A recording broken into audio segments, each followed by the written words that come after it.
parents of VA often find themselves asking unnecessary questions. This is a biggie mistake that a lot of people happen. Whenever you take your child out to the neighbors or to grandma or to someone else, all they give this child is questions and questions and questions. How are you? What are you? What are you doing? What are you wearing? What have you been doing? Because, and I'll show you why it happens.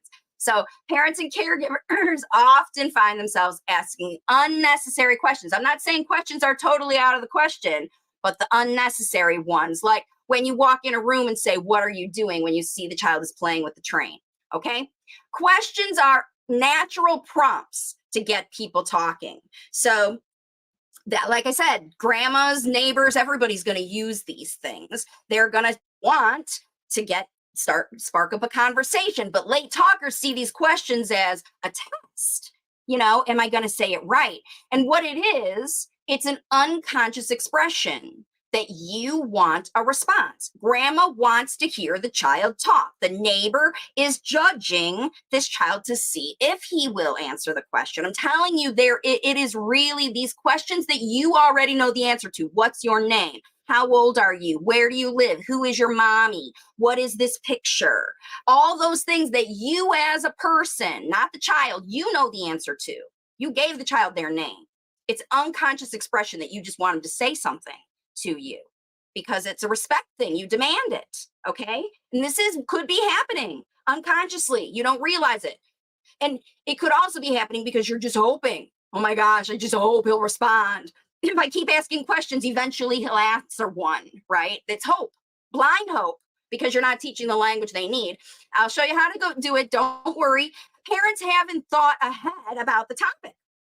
So if the child comes at you with some random thing and you don't know what to say, you're going to say, what is that? Why is that? I don't understand what that is. I don't know what that is. And you're not connecting with the child first. So you haven't thought ahead about the topic. It's random and you don't know. And you'll be like, what is that? I don't understand what blah, blah, blah means. That kind of stuff. That's unnecessary. And when the child answers, the parent feels better. So if you have asked questions that you already know the answer to, like, what's your name? Where is this? What's your age? And the child did answer. Now you're empowered to be the prompter. Oh yeah, I can make them talk whenever I want. All I have to do is ask them a question. And every time, this is the thing, folks, every time you prompt your child and they respond, that's the same as that tech information on the phone that causes dopamine in your head. You keep doing it because you want to keep feeling that spark of he is getting better. He is doing it. It is normal speech. That was the right answer. And if you've been doing a lot of this, when you get the wrong answer or when you ask your child, what do you want? And they say, what do you want back to you? That kind of thing.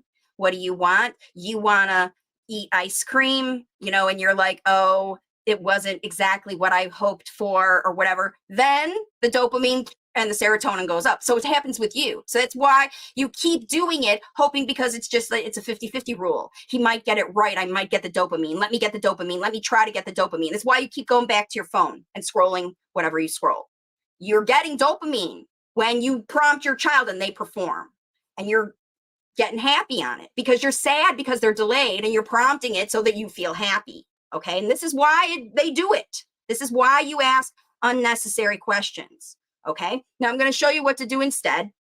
But first I have to tell you how this blocks process, because you really can't keep asking these questions.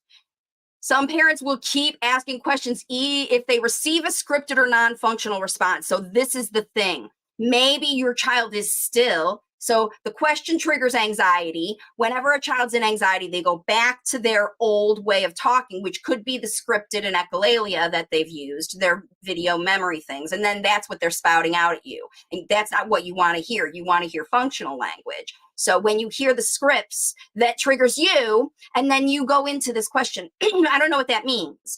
That's not the correct syntax. That's a video from whatever. Where is that video from? Oh yeah, in the meaningful speech thing, I see a lot of parents wanting to know the source of their kid's gestalt. Where did he learn that phrase from? It doesn't matter where he learned the phrase from or what the phrase is. Don't spend your time worrying about where they learned it from. Spend your time connecting with the child to learn what they need to do. Let's talk about it, okay? So Some parents will keep asking questions if they receive a scripted or non-functional response. And what happens when you keep doing this? I don't know what that means. That's not real speech. That kind of business, that's not a real behavior. That's not a behavior I like. If it's verbal or nonverbal, okay? It's confusing to kids because they're non-functional, right? So their speech is non-functional. All these things that you say, these questions, what are you doing? I don't understand. That's non-functional language for the child. That's why these questions are confusing, okay? And they're redundant to a child who's learning visually. They're showing you literally what they're talking about with their behavior. They're pointing, they're holding, they're taking you, they're dragging you, they're showing you, and you're like, where are you taking me? When they're literally pushing you into the bedroom, okay? That's an unnecessary question and it's redundant. No need. All right.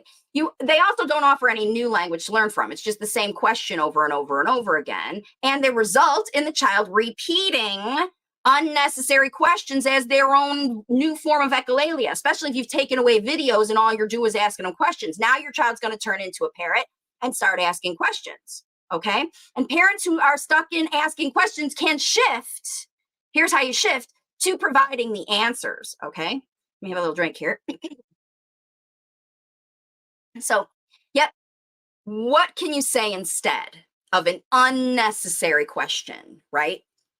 You can explain why. Tell your why. Why are you coming in the room? Why do you need them to join you? Why are you talking to them? I was thinking about you. I love you. I need you to come. It's bath time now. We're getting ready to eat. All of that. Why? Talk about that when you're approaching them. Don't just walk in the room and say hi. Talk about what you're doing and describe what you're seeing. So if you walk in the room and you see your child playing with the toys in a certain way and they're building or they're climbing or they're stringing or whatever they're doing, right? All of this stuff, that kind of thing. This sharing your opinions and triggers to your feelings. So you're going to describe what you're seeing. Oh, wow, look at that tall tower that you built. It's almost all the way to the ceiling. It's taller than you. Wow, that makes you look so small and the building looks so big, all of that stuff. And then the triggers have out your feelings. Wow, I'm so proud of you. You cleaned up your whole room and you helped me carry the groceries, and that was really good. And when your child does something amazing that you do get excited about it, you really need to share your opinions about those things. But if your child does something that you don't like, you have to tell them that too. And you also have to tell a story about a similar situation that you experienced in your life. So what happens is they are going to do these things. And instead of asking these questions that you already know the answers to, what are you doing? What does that mean? All of that stuff. And if you don't know the answer, you're just going to ask them to show you and teach you what they're doing and then just talk about it cooperatively. There's no need to answer questions. Just tell stories.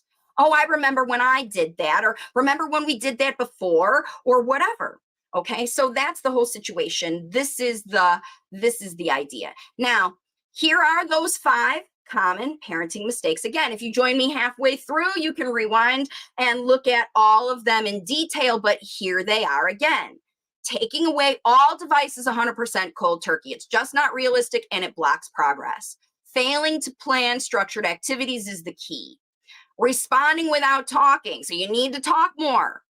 Physically guiding through tasks step by step in, using that hand over hand business, things that you can teach your child, but they're not willing to learn, right? And asking unnecessary questions. When you do these 5 things in any one of them or a combination of them, this is going to block your progress. Okay. Now, parents all over the world are learning a better way. And so this is a really nice, this is a parent who's working with me in my program. So this is a mom who has a late talker who is getting very close to that, got to go to school. And I don't want him to be using scripted phrases. He was using only scripted phrases to communicate with. Everything was from a video or whatever. And he was repeating a lot of them. And this was a lot of what he said. Over 1 month's time, all of those scripts faded. And now the child is using speech, but it's confabulated. There's a few of those that come in, especially when he's excited or anxious or things like that. But his parents are showing him now this more elevated level of language. So the scripts are going to go away completely because he's learning all the ways to use functional language phrases. And it's phrases he's picking up, long ones even, that, are explaining how he feels, what he wants. And the other thing this late talker is doing a lot of is negotiation. So he's able to show up because his parents are planning structured activities, and he's showing up to see if he likes them or not. And he's offering, now that he's able to share these things with speech, I want it this way. I want the big one. I want to go first, or you go first. You do it. This one is for you, and this one is for me, and this one is for daddy. Like, he's sharing these things in hopes that his parents will further that speech. When you hear your child using spoken language functionally, your immediate job is to take it to the next level. Start the conversation. Dig into the details of what this child is telling you. That's how it's going to get going.